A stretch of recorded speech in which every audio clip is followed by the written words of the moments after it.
Isang multimilyonaryo ang nagpanggap bilang isang waiter sa sarili niyang hotel, hindi nakikilala ng kanyang mga empleyado.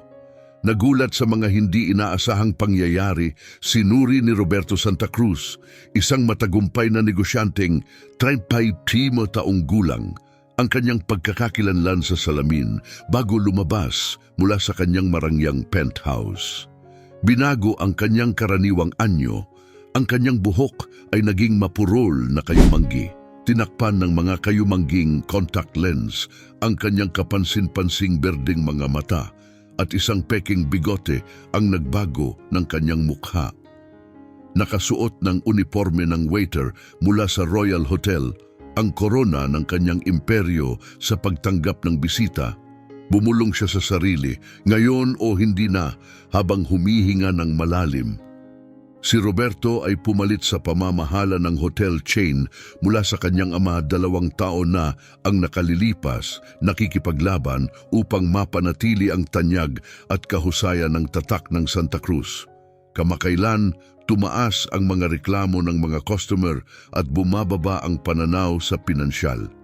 Hindi makapagtukoy ng mga isyu mula sa isang pananaw ng ehekutibo. Nagpasya si Roberto na magkunwaring ibang tao at magtrabaho nang hindi nagpapakilala sa kanyang hotel sa loob ng 1 buwan, layuning direktang obserbahan ang mga operasyon at interaksyon ng staff guest. Nang may kaba sa puso, umalis si Roberto sa kanyang apartment papunta sa Royal Hotel. Doon, ipinakilala niya ang sarili bilang si Roberto Fuentes, isang bagong waiter para sa tag-araw kay Elvira, ang pagod na manager ng tauhan. Maligayang pagdating, Roberto. Maghanda ka sa mahirap na trabaho. Kulang kami sa tauhan at simula na ng rurok na panahon, sabi ni Elvira na may mahinang ngiti. Si Roberto, balisa ngunit determinado, ay sumagot, "Narito ako para ibigay ang aking buong makakaya, ma'am." Iniabot sa kanya ni Elvira ang isang schedule at isang access card. Mag-uumpisa ka sa loob ng 15 minuto sa ika-4 na palapag. Ipapaliwanag sa iyo ni Javier, ang supervisor ng housekeeping, ang iyong mga tungkulin, utos niya. Habang umaakyat si Roberto sa service elevator, naramdaman niyang banyaga ang kanyang paligid. Ang karangyaang dati niyang hindi pinapansin ay tila malayo na at nakakabigla ang ganda ng hotel. Sa pagkikita kay Javier sa ika-4 na palapag, isang matibay na lalaki sa kanyang 40s, agad siyang sinabihan, "Ikaw ang baguhan. Kunin mo itong cart, asikasuhin ang mga kwarto 402 hanggang 409, tig 30 minuto bawat isa. Kung mabilis ka, tumulong sa iba. Kung mabagal, manatili ka hanggang matapos mo. Naiintindihan?" Tinanggap ni Roberto ang mabigat na cart. Narinig ang bulong ni Javier. Hindi nagtatagal ang mga bagitong ito. Ang mga sumunod na oras ay abala. Nakipagbuno si Roberto sa paggawa ng kama at paglilinis. Ang kanyang dating malambot na mga kamay ay naging masakit mula sa matapang na mga kemikal. Sa kanyang pahinga sa cafeteria ng mga empleyado, pinanood niya ang kanyang mga kapwa manggagawa. Karamihan ay tahimik at pagod. Isang batang waitress na nagngangalang Rose ang ngumiti sa kanya mula sa kabilang mesa. "Ako si Rose," sabi niya. "Ngayon ba ang unang araw mo?" Roberto ay tumango bilang pagkilala na ginaya ang ngiti ni Rose. Halata naman na di ba, aniya. Ang tawa ni Rose ay mahinahon. "Kaunti lang pero huwag kang mag-alala. Nangyayari yan sa lahat. Kung kailangan mo ng anuman, nandito lang ako para tumulong." Lalong lumalim ang kanilang usapan at napagtanto ni Roberto na wala siyang gaanong kaalaman tungkol sa pang-araw-araw na karanasan ng kanyang mga empleyado. Ibinahagi ni Rose ang mga kwento ng mahabang oras ng trabaho, mga mahihirap na bisita, at ang walang tigil na pangangailangan na panatilihin ang mataas na pamantayan ng isang marangyang hotel sa kabila ng kakulangan sa mapagkukunan. "Ang mga manager ang pinakamasama," bulong niya, sabay lingon-lingon ng may pag-iingat, lalo na si Ventura, umasta siyang para bang wala lang kami. Naging malungkot ang mukha ni Roberto. Malabong naalala niya ang pagkuha kay Ventura, ang general manager, 1 taon na ang nakalilipas, batay lamang sa kanyang kahanga-hangang CV. Anong ibig mong sabihin? Ngunit bago pa makasagot si Rose, isang matinis na tinig ang pumuno sa cafeteria. Tapos na ang break, balik na sa trabaho, narinig niya. Minasdan ni Roberto ang lahat na mabilis na tumayo at itinapon ang kanilang mga natitirang pagkain. Binigyan siya ni Rose ng isang pagsising tingin bago naglaho sa pasilyo. Habang bumabalik sa kanyang cart ng paglilinis, napuno ng emosyon si Roberto, pagsisisi sa pagpapabaya sa kondisyon ng trabaho ng kanyang mga staff, determinasyon na gumawa ng mga pagbabago, at isang pagnanais na malaman pa ang tungkol sa kanyang hotel. Hindi niya alam ang kanyang pagtatrabaho bilang isang waiter ay magdadala sa kanya sa isang serye ng mga pagsubok at mga tuklas na magbabago ng kurso ng Royal Hotel at ng mga empleyado nito. Sa pagdaan ng mga araw, mas nasanay si Roberto sa kanyang papel bilang waiter. Ang kanyang mga kamay na dati ay makinis, ngayon ay may mga marka na mula sa patuloy na paggamit ng mga cleaning agent. At bagamat sumasakit ang kanyang katawan mula sa hindi pamilyar na pisikal na trabaho, lalo lamang tumibay ang kanyang determinasyon sa bawat bagong natutuklasan tungkol sa hotel. Isang araw, habang naglilinis sa presidential suite, nakarinig siya ng mga bahagi ng usapan sa pasilyo. Nakilala niya ang utos na tono ni Ventura. Dapat nating ilunsad agad ang bagong VIP service, utos ni Ventura. Bumaba ng 15% ang kita ngayong quarter at nagsisimula ng magtanong ng mahihirap na katanungan si Santa Cruz. Nanigas si Roberto sa pagbanggit ng kanyang sariling pangalan, lumapit para makinig. Pero sir, ang sabi ng isang boses na nakilala niya bilang si Elvira, ang manager ng tauhan, wala tayong sapat na tao para magbigay ng round-the-clock personalized service sa VIP guests. Sobrang gipit na tayo. Problema mo yan, matigas na sagot ni Ventura. Gawan mo ng paraan, Elvira. Kung hindi mo kaya, hahanap ako ng makakaya. Nag-alab ang galit kay Roberto. Nakakagalit ang pagwawalang bahala ni Ventura. Muntik na niya itong harapin noon din, ngunit naalala niyang ang kanyang pagkukunwari bilang isang waiter ay walang autoridad. Mamaya sa cafeteria ng mga empleyado, sumalo si Roberto kay Rose at iba pang mga waiter sa hapunan. Ang usapan ay tungkol sa nalalapit na VIP service. Balak nilang pigain ang bawat huling patak ng ating enerhiya, daing ni Marcelo, isang bihasang waiter, at duda ako kung makakakita tayo ng dagdag na bayad para dito. Malalim na buntong hininga ni Rose, at ang pinakamasaklap, hindi man lang nila tayo kinokonsulta, may mga ideya tayo na magpapabuti ng serbisyo ngunit walang nakikinig. Sinamantala ni Roberto ang pagkakataon. Anong uri ng mga ideya? Tanong niya, na puno ng interes. Nagliwanag si Rose. Pwede nating pagbutihin ang sistema ng komunikasyon sa pagitan ng mga departamento. Minsan, hindi agad nakakarating sa amin ang kahilingan ng bisita sa front desk. O pwede nating i-customize ang mga kwarto ayon sa mga kagustuhan ng regular na mga bisita. Na-inspire si Roberto sa mga proaktibong suhestyon na ginawa ni Rosa. Iyan mismo ang uri ng inobasyon na kailangan natin, Rose. Naisip mo na bang iharap ang mga ideyang ito? Nalungkot ang ekspresyon ni Rose. Sinubukan ko na minsan, tinanggihan ako ni Ventura, pinilit akong magtuon lang sa paglilinis ng kwarto at iwasan ang mga bagay na itinuturing niyang labas sa aking saklaw. Lalong tumindi ang pagkabigo ni Roberto. Hindi lamang pinapahirapan ni Ventura ang mga staff, pinipigilan din niya ang mahahalagang inisyatibo na maaaring magpabuti sa operasyon ng hotel. Sa mga sumunod na araw, masusing binantayan ni Roberto ang pakikitungo sa pagitan ng staff at pamunuan. Napansin niya ang pagbaliwala sa tunay na issue ng mga waiter, ng mga supervisor, ang mga inefficiency na bunga ng mahinang komunikasyon, at kung paano ang stress at kakulangan ng pagkilala ay sumisira sa diwa ng koponan. Ito ay lubos na hindi katanggap-tanggap.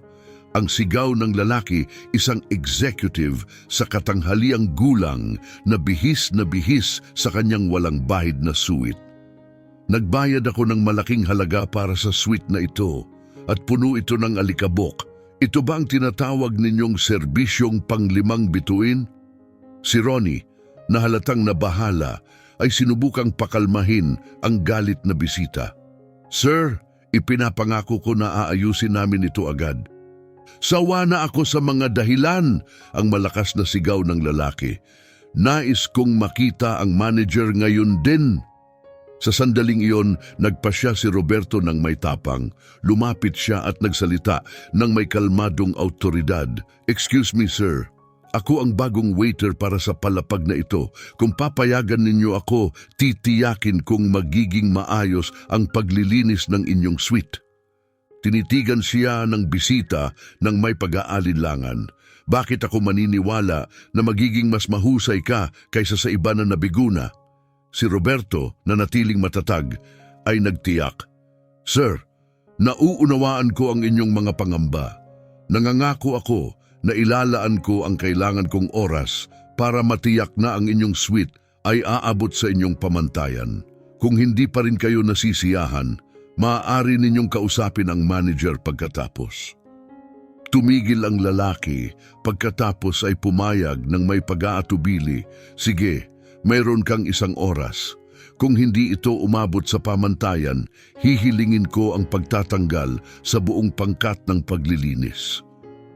Nagbigay si Ronnie ng babala kay Roberto bago mabilis na umalis. Pumasok si Roberto sa suite na alam ang malaking hamon na naghihintay. Sa susunod na oras, nagsagawa siya ng masusing paglilinis. Inaasikaso ang bawat sulok. Pinupunasan ang lahat ng ibabaw at binibigyang pansin kahit ang pinakamaliit na detalye. Ginamit niya ang mga teknik sa paglilinis na napansin niya mula sa mga bihasang kasamahan at isinama ang kanyang sariling pinong paghawak na naglalayong masiyahan ang isang mapanuring bisita. Nang bumalik ang executive, sabik na naghihintay si Roberto habang masusing sinisiyasat ng lalaki ang suite. Sa kanyang ginhawa, humarap ang executive na may hindi inaasahang ekspresyon ng pag-apruba. Kailangan kong sabihin ako ay humanga, ang kanyang puna. Hindi lamang ito malinis, ngunit maayos mo ring inayos ang aking mga dokumento. Paano mo nalaman kung paano ito gawin? Nanatiling mapagpakumbaba, tumugon si Roberto, ang aking ama ay isang executive assistant.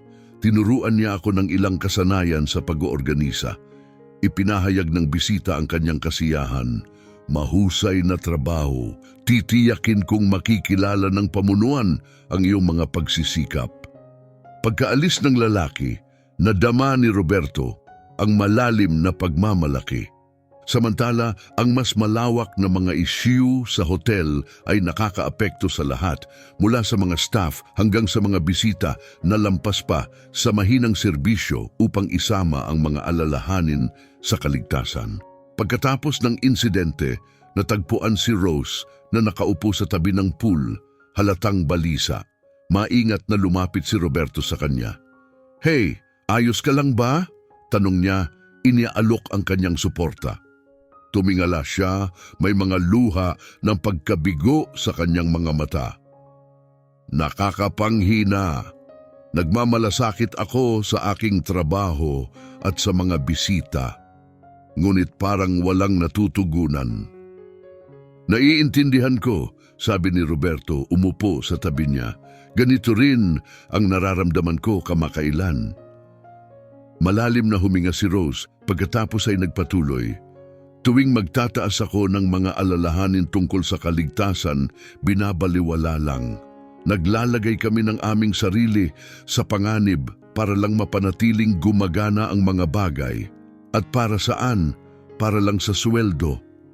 Nakikiramay sa kanyang sitwasyon, nakita ni Roberto ang kanyang sigasig at ito ay nagbigay inspirasyon sa kanya.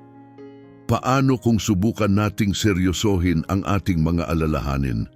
Kung magtitipon tayo ng input mula sa staff, baka makapagpresenta tayo ng malakas na kaso sa pamunuan. Nagpakita ng interes si Rose. Sa tingin mo ba talaga ay magiging epektibo iyon? Sa tingin mo ba ay pakikinggan nila tayo? Marahil ay kailangan natin ng bagong estratehiya. Sa halip na basta magreklamo lang, maaari tayong magmungkahi ng mga konkretong solusyon tulad ng pagbuo ng isang komite sa kaligtasan na isinasama ang feedback ng staff bago gumawa ng mga desisyon. Iminungkahi niya. Pinag-isipan ito ni Rose. Maaring maging epektibo yon. Baka mas gustuhin ng mga tao na magsalita kung nararamdaman nilang pinahahalagahan ng kanilang mga opinyon. Eksakto. Kung makakabuo tayo ng sapat na suporta, maaari itong magpakita sa pamunuan na ito ay isang mahalagang issue, tugon ni Roberto, umaasa. Sige, sumasang-ayon ako. Gawin natin ito, deklara ni Rose, nakapansin-pansing, sumigla. Habang pinaplano nila ang kanilang diskarte, nadama ni Roberto ang isang bagong layunin.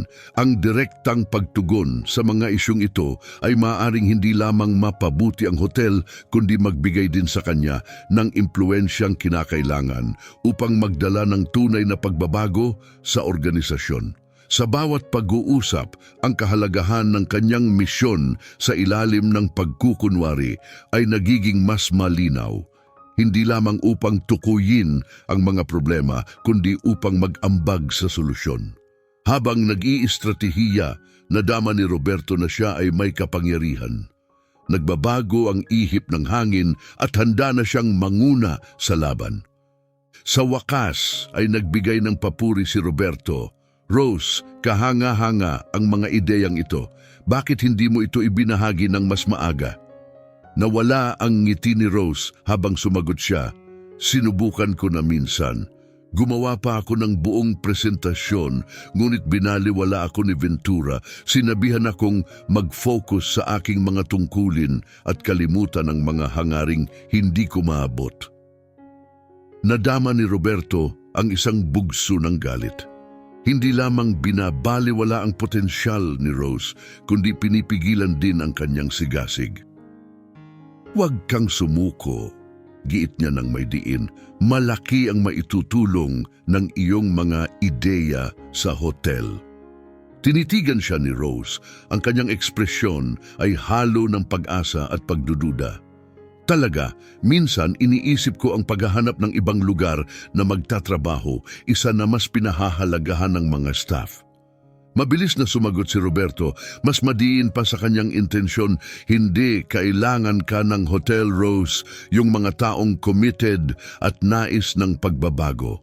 Sinuri siya ni Rose ng isang sandali, sinusubukang maghanap ng kahulugan. Iba ka, Roberto. Hindi ka katulad ng ibang bagong mga waiter na aking nakasalamuha. Lumaktaw ang kanyang puso. Masyado ba siyang halata?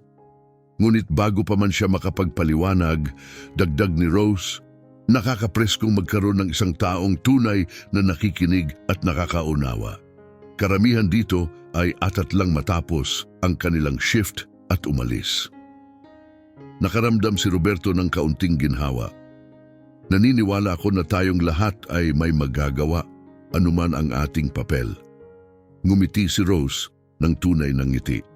Marahil kailangan nating maging mas malikhain sa ating mga pagtatanghal ng ideya. Kung hindi makinig ang pamunuan, marahil dapat tayong magsimula ng mga maliliit na pagbabago sa ating sarili. Naintriga, tumaas ang kilay ni Roberto. Ano ang iyong mungkahi? Binaba ni Rose ang kanyang boses. Ibinahagi niya, sa tingin ko ay mapapabuti natin ang koordinasyon sa pagitan ng housekeeping at maintenance para mapataas ang kahusayan. Tumango si Roberto na nag-iisip na ng plano. Magaling iyan! Paano tayo magsisimula? Habang idinetalye ni Rose ang kanyang estratehiya, napagtanto ni Roberto na nakahanap siya hindi lamang ng isang kasamang makakatulong, kundi ng isang kapwa may parehong pangarap na mapabuti ang kinabukasan ng Royal Hotel.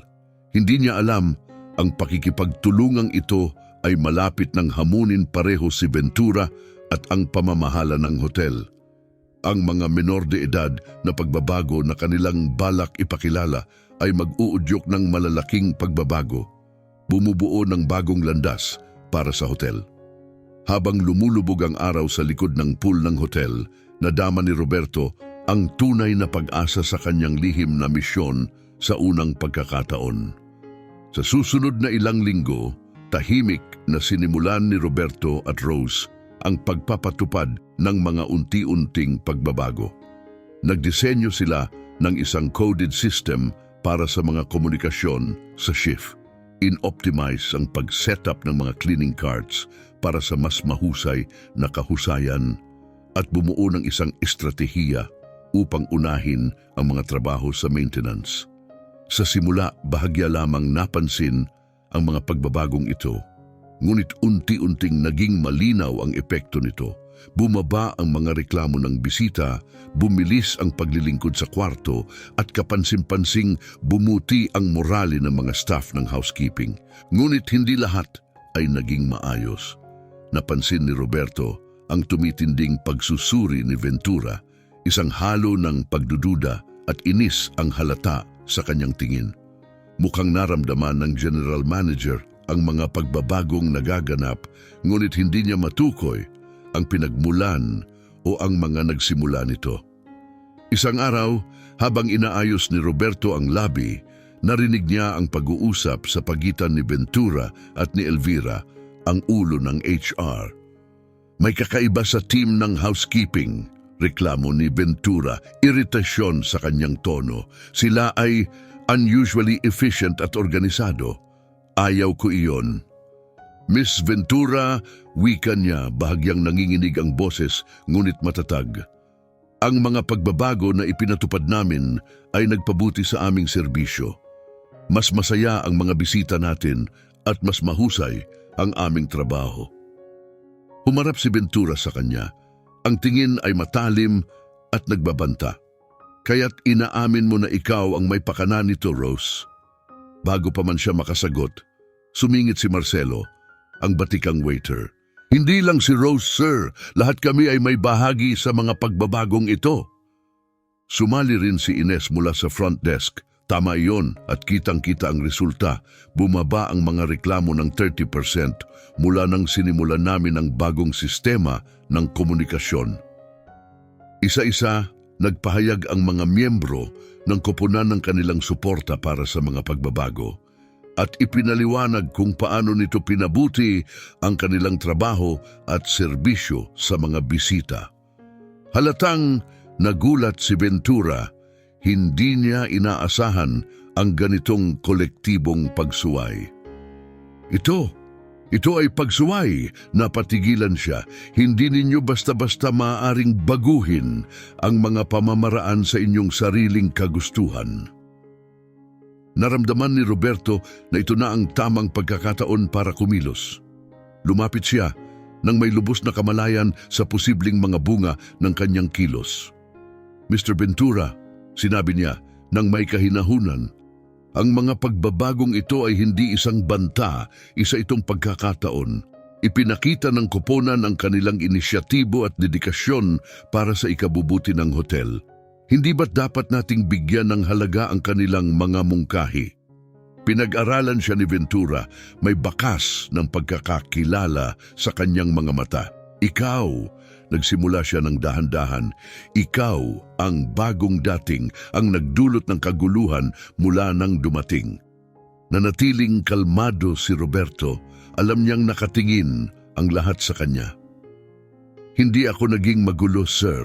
Sinikap ko lamang gampanan ang aking mga tungkulin ng maayos, tulad ng lahat ng naririto. Napuno ng tensyon ang paligid. Mukhang baka sumabog si Ventura, ngunit nag-intervene si Elvira, ang ulo ng personnel. Mr. Ventura, matatag niyang wika, sa tingin ko mahalagang pakinggan natin ang kanilang mga input. Maliwanag ang mga datos. Kung tunay na nakakatulong ang mga pagbabagong ito sa ating serbisyo, hindi ba't dapat natin itong isaalang-alang? Naramdaman ni Ventura na nawawala ang kontrol sa sitwasyon kaya't napilitan siyang magsalita. Sige, may 1 linggo kayo para magsumite ng kompletong ulat tungkol sa mga pagbabagong ginawa ninyo at ang epekto ng mga ito. Pagkatapos, ako ang magpapasya kung alin sa mga ito ang mananatili.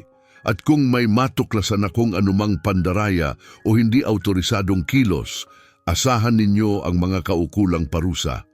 Naiintindihan? Sabay-sabay na tumango ang mga staff at nagsimula silang magsikalat. Nagpalitan ng tingin sina Roberto at Rose. Batid ang kanilang maliit na tagumpay, ngunit alam nilang mas malaking hamon ang kanilang haharapin. Hindi alam ni Roberto na ang pagtatagpong ito ay nagtanim ng butil ng pagdududa sa isipan ni Ventura. Determinado ang general manager na tuklasin ang tunay na pagkatao ng bagong waiter na tila labis na alam at impluensyal. Nasa gitna ng isang paparating na krisis si Roberto kung saan kailangan niyang ipaglaban hindi lamang ang kinabukasan ng hotel, kundi pati na rin ang kanyang lihim na pagkakakilanlan. Ang mga araw pagkatapos ng pagpupulong ay puno ng walang tigil na trabaho. Buong tiyaga sina Roberto, Rose at ang kanilang koponan sa pagdodokumento ng bawat pagbabago at ang mga positibong resulta nito. Mga gabing walang tulog, maiinit na talakayan at isang pangkalahatang pagkabahala ang bumalot sa hotel. Napansin ni Roberto ang lalong pag-iigting ng mga obserbasyon ni Ventura. Ang kanyang mga tingin ay tila nakasunod sa bawat galaw ni Roberto na nagpalala ng presyur na halos hindi na niya kayanin. Isang hapon, habang inaayos niya ang bar ng hotel, nakarinig siya ng nakakabahalang usapan. May kakaiba sa bagong waiter na yon, bulong ni Ventura kay Elvira sa seryosong tono. Sinuri ko at wala siya sa mga record ng empleyo ng kahit alin man sa mga hotel na sinasabi niyang pinanggalingan niya. Nag-alinlangan si Elvira. Sigurado ka ba? Baka ibang pangalan ang ginamit niya. Hindi, putol ni Ventura, hindi lang iyon. Ang kanyang kaalaman, ang paraan ng kanyang pagsasalita tungkol sa ating industriya, hindi siya basta-basta waiter. Determinado akong alamin ang tunay niyang pagkakakilanlan. Naramdaman ni Roberto ang pagkatakot. Naglaro sa kanyang isipan ang mga posibleng paraan ng pagtakas.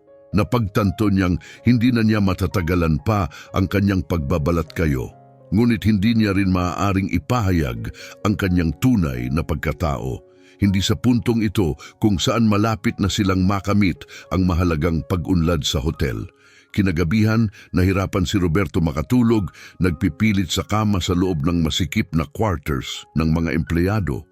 Batid na ang mga desisyon niya sa susunod na mga araw ay makakaapekto hindi lamang sa kanyang kinabukasan, kundi pati na rin sa mga kasamahang nagtitiwala sa kanya. Kinabukasan, habang naghahanda siya para sa trabaho, nagpasya si Roberto na ipagtapat ang lahat sa isang tao, si Rose. Suportado siya ni Rose mula sa simula at nararapat lamang na malaman niya ang katotohanan. Nilapitan niya ito sa supply room, sa gitna ng mga tambak na tuwalya. Rose, bulong niya, hudyat para sumunod ito sa isang tahimik na lugar sa basement ng hotel ng walang imik. Rose, may mahalaga akong sasabihin sa iyo, simula niya. Ang boses niya ay may halong pangamba. Hindi ako ang sa tingin mong ako. Kitang-kita ang pagkalito at pag-aalala sa mukha ni Rose. Ano ang ibig mong sabihin?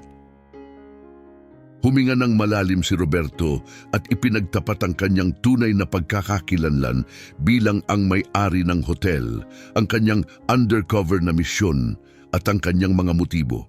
Habang nagsasalita siya, nakita niya ang mukha ni Rose na nagbabago mula sa sorpresa patungo sa pagkagulat at sa isang hindi maipaliwanag na ekspresyon. Nang natapos siya, naghari ang katahimikan hanggang sa wakas ay nagwika si Rose, isang bulong, habol ang kanyang pagintindi sa natuklasan. Bakit hindi mo sinabi agad sa akin? Tanong ni Rose. Nagiging mas mapagmatsyag si Ventura, sagot ni Roberto. Kailangan ko ang tulong mo. Hindi natin kayang sumuko ngayon. Matalim siyang tinitigan ni Rose ng ilang sandali sa kabiglang ngumiti ng bahagya na ikinagulat ni Roberto. Palagi kong nararamdaman na may kakaiba sa iyo, pero talagang nakakagulat ito. Natutuwa akong hindi ka galit, sabi ni Roberto na nasiyahan sa kanyang reaksyon. Tutulungan mo ba ako? Dahan-dahang tumango si Rose. Oo, pero ngayon na alam ko na ang lihim mo, may ilang matapang na plano akong nais nating pag-usapan. Bago pa man makasagot si Roberto, biglang bumukas ang pinto ng basement. Nandoon si Ventura, nakangising masama. Alam ko, sigaw niya, sigurado akong may tinatago kang masama. Isa ka bang corporate spy? Isang undercover na reporter? Tumayo si Roberto, handang ibunyag ang kanyang tunay na pagkatao. Hindi Ventura, ang pangalan ko ay Roberto Santa Cruz at ako ang may-ari ng hotel na ito. Natahimik ang silid. Nataranta si Ventura, nakaawang ang bibig, ngunit walang masabi. Si Rose, nakagagaling lang sa pagkatuklas ng katotohanan, ay nagulat din sa pagbubunyag ni Roberto ng kanyang pagkakakilanlan. Hindi ito maaari. Sa wakas ay nasabi ni Ventura, bakit ang may-ari ng hotel ay magtatrabaho bilang isang waiter? Para direktang makita ang tunay na nangyayari dito, mariing sagot ni Roberto. Para malaman kung bakit ang hotel na minsang naging hiyas ng lungsod ay nagbago at ang mga natuklasan ko ay labis na nakababahala. Mr. Santa Cruz, sabi ni Ventura na muling nahanap ang kanyang composure. Kung mayroon kang mga issue sa pamamahala ko, maaari naman nating pag-usapan ito sa opisina ko. Hindi na kailangan ang ganitong pagpapanggap. Naalala mo nung sinubukan kong kausapin ka tungkol sa mga problema ng hotel at sinigurado mo sa akin na kontrolado mo ang lahat? Hindi, Ventura, kailangan kong masaksihan ito ng personal. Sa sandaling iyon, dumating si Elvira sa pintuan, nakapukaw ng komosyon. Anong nangyayari dito? Tanong niya, litong-lito sa tensyonadong atmosfera. Anong dahilan ng kaguluhan? Humarap si Roberto, hindi lamang kay Elvira, kundi pati na rin kina Ventura at Rose, at nagdeklara, panahon na para sa tunay na pagbabago sa Royal Hotel at magsisimula ito ngayon. Napuno ang basement ng tensyon at inaasahan. Alam ni Roberto na ang mga susunod na sandali ang magiging mahalaga sa paghubog ng hinaharap ng hotel at ng bawat empleyado rito. Ang matagal ng pag-aabang na pagtutunggali ay umabot na sa rurok at handa si Roberto na harapin ito ng diretsyo. Pagkatapos ng pahayag ni Roberto, sumunod ang mabigat na katahimikan hanggang sa nakahanap ng boses si Ventura. Mr. Santa Cruz, nagsimula siya, may halong pilit na respeto at malinaw na inis. Kung mayroon kang mga reklamo tungkol sa pamamahala ko, bukas akong pag-usapan ito, pero ang palabas na ito ay walang saysay at hindi profesional. Nanatiling kalmado si Roberto, alam ang halaga ng bawat salitang sasabihin niya. Hindi lang ito simpleng mga reklamo, Ventura, tungkol ito sa mas malalim na pag-unawa sa loob ng hotel na ito. Batay sa mga nakita ko, kailangan natin ng radikal na pagbabago sa ating pamamaraan. Pero sir, sinubukang sumingit ni Elvira na pilit inuunawa ang sitwasyon. Ano bang mali sa kasalukuyan nating operasyon? Hindi lahat tungkol sa numero. Mahina ngunit mariing wika ni Roberto. Nakita ko ang kawalan ng motibasyon sa mga staff, hindi mahusay na paggamit ng mga resources at isang kapaligiran sa trabaho na pinipigil ang kanilang pagiging malikhain at inisyatibo. Napansin ko rin ang napakalaking potensyal ng ating team kapag binibigyan sila ng pagkakataong magtagumpay. Lumapit si Rose na tahimik hanggang ngayon. Tama siya, matatag niyang sinabi. Ang mga pagbabagong ginawa kamakailan ay hindi lamang nagpaangat ng kahusayan, kundi pati na rin ang morale ng mga empleyado. Lahat dahil sa wakas ay may nakinig at nagbigay halaga sa aming mga opinyon. Hindi mapakali si Ventura. Mr. Santa Cruz, kahit na pinahahalagahan ko ang iyong kagustuhang mapabuti ang mga bagay, ang mga empleyadong ito ay kulang sa karanasan at pananaw na kinakailangan upang pamahalaan ang isang luxury hotel. May mga rason kung bakit nakasanayan na natin ang mga pamamaraan natin. Nagsimulang maubos ang pasensya ni Roberto at ang mga rason bang iyon ay sapat upang ituring ang mga staff na parang palitan lamang, baliwalain ang kanilang mga ideya at kapakanan at itaguyod ang isang klima ng takot at kawalan ng tiwala. Namula sa galit si Ventura at bumanat, pinapanatili ko ang operasyon ng hotel, naabot ko ang mga layunin sa pananalapi ng palagian. At anong kapalit, Ventura? Mariing sagot ni Roberto. Naabot mo ang mga pansamantalang layunin, pero sa kapinsalaan ng mismong esensya ng hotel na ito, ang mga tao nito. Tumingin siya kay Elvira at Rose. Ang mga linggong ito ay ipinakita sa akin na mayroon tayong isang kahangahangang team, mga taong tulad ni Rose na may mga makabagong ideya ngunit hindi napapansin, mga staff na may malasakit sa kanilang trabaho at sa mga bisita ngunit nadidismaya sa pamamahalang hindi nakikita ang kanilang halaga. Nakita ni Elvira ang sitwasyon sa isang bagong pananaw habang inamin niya ang mataas na turnover at ang hindi magandang resulta mula sa kamakailang mga survey ng kasiyahan ng empleyado. Sumang-ayon si Roberto, itinuturo kung paano nakakapinsala ang mga problemang ito sa karanasan ng mga bisita. Ipinaliwanag niya na kahit na ang pinakamagagandang pasilidad ay hindi makakamit ang kahusayan nang walang isang dedikado at empowered na team. Si Ventura, pakiramdam na naipit, ay maingat na tumutol sa radikal na pagbabago ng sistema ng pamamahala dahil sa takot na maaaring masira ang kanilang mga naabot na tagumpay. Gayunpaman, si Roberto, positibo at determinado, ay nagmungkahi ng isang pagsasama ng karanasan ni Ventura at ng mga makabagong ideya mula sa team. Iminungkahi ni Roberto ang isang radikal na pagbabago sa operasyon patungo sa isang modelo ng participative management kung saan ang bawat departamento ay maaaring magmungkahi ng mga pagpapabuti at bumuo ng mga grupo para harapin ang mga partikular na hamon. Binigyang diin niya ang kahalagahan ng pamumuhunan sa pagsasanay at pag-unlad ng empleyado. Nagpakita ng kanyang sigasig si Rose sa mga ideya para mapahusay ang karanasan ng mga bisita, habang si Elvira, kahit nag-aalangan, ay nakita ang mga posibleng benepisyo ng pagpapalakas ng komunikasyon sa pagitan ng mga departamento.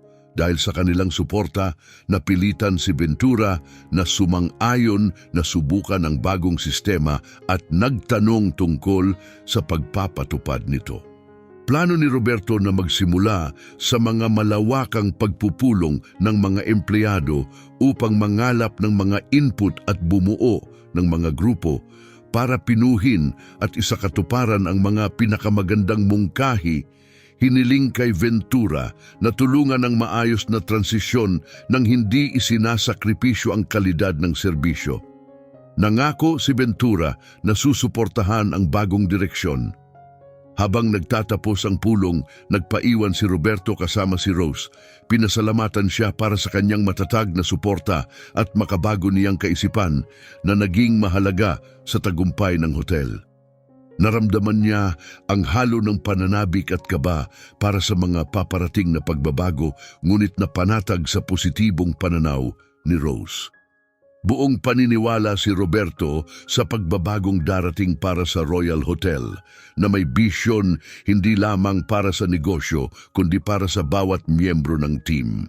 Sa susunod na buwan, ang Royal Hotel ay naging sentro ng aktibidad, tanda ng simula ng bagong kabanata na binuo ni Roberto. Sa simula, nagkaroon ng alinlangan at pag-aalangan mula sa ilang empleyado at mga mid-level na manager na nagdududa sa mga pagbabago. Ngunit habang nagsimulang magbigay ng positibong resulta ang mga bagong ideya, pati ang mga nagdududa ay natutong tanggapin ang mga pagbabago. Si Roberto na ngayon ay lantaran ng may-ari ng hotel ay aktibong nakipag-ugnayan sa bawat antas ng operasyon ng hotel. Inilunsad niya ang isang Day in the Life na programa kung saan siya at ang iba pang mga manager ay magtatrabaho sa iba't ibang posisyon sa hotel upang mas palawakin ang pag-unawa at respeto sa bawat antas ng kawani. Si Rose ay umusbong sa bagong kapaligirang ito, naging Director of Innovation and Continuous Improvement, isang tungkuling akma sa kanyang lakas. Sa kanyang pamumuno, maraming mga pagpapabuti ang nakita ng hotel, kabilang ang isang pinaayos na sistema ng komunikasyon sa loob at isang inisyatiba para sa pagpa-personalize ng karanasan ng mga bisita. Nag-adapt din si Ventura, binago ang kanyang unang pagtutol tungo sa isang tungkulin ng pamumuno na pinakinabangan ang kanyang karanasan at kaalaman sa negosyo. Mentor siya sa mga mas batang staff at tinanggap ang mga bagong ideyang inilahad ng mga ito. Pinalawak ni Elvira ang HR department sa pamamagitan ng pagpapakilala ng mga programang pangpropesyonal na pag-unlad, pagpapabuti ng mga benepisyo ng empleyado at pagtataguyod ng isang mas inclusive at kolaboratibong lugar ng trabaho. Nagbunga ang mga pagbabagong ito, tumaas ang kasiyahan ng mga bisita, bumaba ang turnover ng empleyado at ang Royal Hotel ay nagsimulang makilala sa makabago at people-first na pamamaraan nito. Isang taon matapos ang pagpapakilala ni Roberto sa kanyang tunay na pagkakakilanlan, ipinagdiwang ng hotel ang kanilang pagbabago sa isang engranding pagtitipon sa kanilang ballroom. Napapalibutan ng mga empleyado, mga bisita at mga personalidad sa industriya, nagbigay si Roberto ng taos-pusong talumpati. Inilahad niya ang kanyang karanasan bilang isang undercover na waiter. Binibigyang diin na natuklasan niya ang tunay na halaga ng hotel sa kanyang mga tao. Luminga siya sa paligid at nakita ang mga mukha ng kanyang team. Si Rose na mukhang masaya, si Ventura na may nakapintang ngiti ng pagmamataas, at si Elvira na tumango ng may pagsang-ayon. Ngayon, buong pagmamalaki kong ipinapahayag na ang tagumpay na ito ay hindi lamang aking tagumpay, ito ay tagumpay ninyong lahat. Mula sa bawat mungkahi para sa pagpapabuti ng paglilinis ng mga silid, sa bawat mas mabilis na bagong proseso sa pag-check-in, hanggang sa bawat inobasyon sa kusina, ang tagumpay na ito ay sa inyo. Pagtatapos ni Roberto, pinagtitibay ang kolektibong pagsisikap at ang tagumpay na sama-samang natamo. Pumalakpak ang lahat ng malakas at hinayaan muna ni Roberto na humupa ito bago siya muling nagsalita. Hindi nagtatapos dito ang ating paglalakbay, sa halip nagsisimula pa lamang tayo. Bagaman matagal nang nakikilala ang Royal Hotel bilang simbolo ng karangyaan, ngayon ay tinatanggap natin ang bagong reputasyon nito, isang kanlungan kung saan pinahahalagahan ng bawat empleyado, binibigyan ng pansin ang bawat ideya, at ang kahusayan ay hindi lamang ambisyon kundi isang araw-araw na kasanayan. Itinaas niya ang kanyang baso ng mataas at nag-toast, "Para sa inyo, ang puso at kaluluwa ng lugar na ito, at para sa lahat ng ating mga bisitang nagbibigay ng kanilang presensya na nagpapaintulot sa ating tuparin ang ating passion bawat araw." Nagudyok ang toast ng isang standing ovation. Pagkababa ni Roberto mula sa entablado, agad siyang pinalibutan ng mga empleyado at mga bisitang sabik na bumati at magbahagi ng kanilang mga karanasan sa mga positibong pagbabagong naganap. Sa gitna ng mga tao, nagkaharap sina Roberto at Rose. Ang kanyang mga mata ay nagniningning sa paghanga at pagmamahal. "Alam mo," sabi niya, malapad ang ngiti, "noong unang malaman ko ang tunay mong pagkatao, Hindi ko inakala na maabot natin ang ganitong taas. Mahinang tumawa si Roberto. Hindi rin ako, Rose, pero itinuro mo sa akin kung paano makilala ang potensyal sa bawat tao, sa bawat ideya. Ikaw ang naging simula ng lahat ng ito. Namula ang mga pisngi ni Rose, ngunit ikaw ang naglakas loob na gawin ang mga pagbabago, na isugal ang lahat para sa isang bisyon at sulit ang bawat sandali. Habang tinitingnan ang masayang mga mukha sa paligid, nakaramdam si Roberto ng malalim na kasiyahan. Ang landas ay puno ng mga pagdududa at may hirap na hamon, mga sandaling nagtanong siya sa kanyang mga desisyon. Ngunit ang kitang-kitang kaligayahan at pagmamalaki ng mga tao sa silid ay nagpapatunay ng kanyang mga desisyon. Ang Royal Hotel ay humigit pa sa pagiging simpleng negosyo. Isa na itong komunidad, isang pamilya na sama-samang bumuo ng isang bagay na pambihira. Habang lumilipas ang gabi, nakipag-usap si Roberto sa mga bisita at empleyado, nakinig sa kanilang mga kwento, nakitawa at nag-isip ng kinabukasan. Bawat interaksyon ay nagpapatibay sa isang mahalagang pagkaunawa. Ang tunay na karangyaan ay hindi nasusukat sa magarbong kagamitan o dekorasyon, kundi sa passion at dedikasyon ng mga taong nagbibigay buhay sa hotel araw-araw.